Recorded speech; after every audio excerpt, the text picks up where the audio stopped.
Hi, welcome back to Elemental Faith. I'm Jessica Akmoody. Right now we're doing a teaching series on the gifts of the Holy Spirit, and this week we are going to specifically be focusing on the word of knowledge. This teaching comes from 1 Corinthians 12, where Paul lays out the 9 primary gifts that come from the Holy Spirit. Last week we talked about the word of wisdom, and this week we're going to focus on the word of knowledge. Now, when we think about the word of knowledge as a gift from the Holy Spirit, it's knowledge that the Lord gives us, that we could have no other ability to obtain in our natural sense. We couldn't obtain the knowledge by reading a book, by reading the news, by talking to someone. It's specifically hearing from the Lord, hearing His voice, and having Him give us knowledge that we could not have apart from Him. One of the verses or chapters that you're going to focus on reading during this study is Acts chapter 10. I'm not going to read it and explain it in depth to you because I want you to read through it on your own and study it out with your family or just on your own if you're doing the study by yourself. But I just want to summarize it real quickly. So in Acts chapter 10, we see a man named Cornelius. He is not Jewish. He's part of the Italian regiment. And we hear that he is a faithful man of prayer who offers up alms and prayers before the Lord. An angel of the Lord comes to him and says, "Cornelius, your prayers have been heard. Go see Simon Peter in Joppa, and he's going to tell you what you need to know about me." Now, this is a word of knowledge.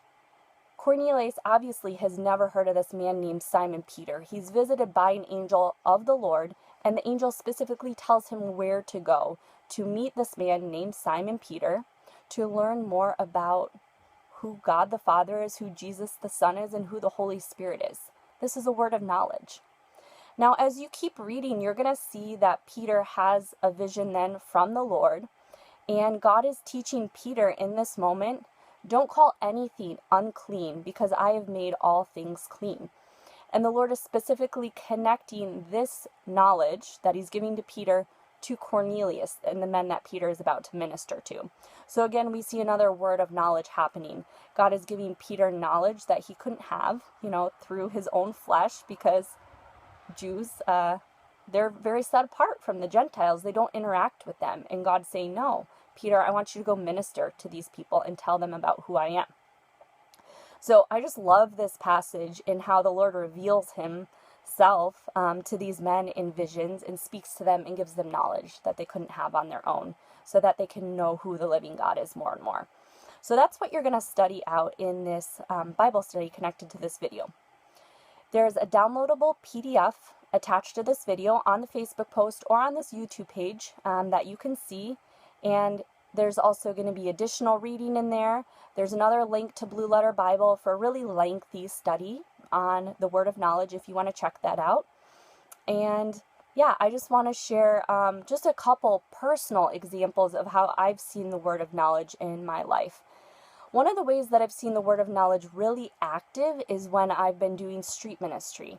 I used to be an elementary school teacher, and I worked at a Christian school, inner city Christian school called Tree of Life. And one of the things that I did with my kids every single Friday when the weather was good is we would go out into the streets and we would do street ministry. Now, before we went out into the streets to minister to people,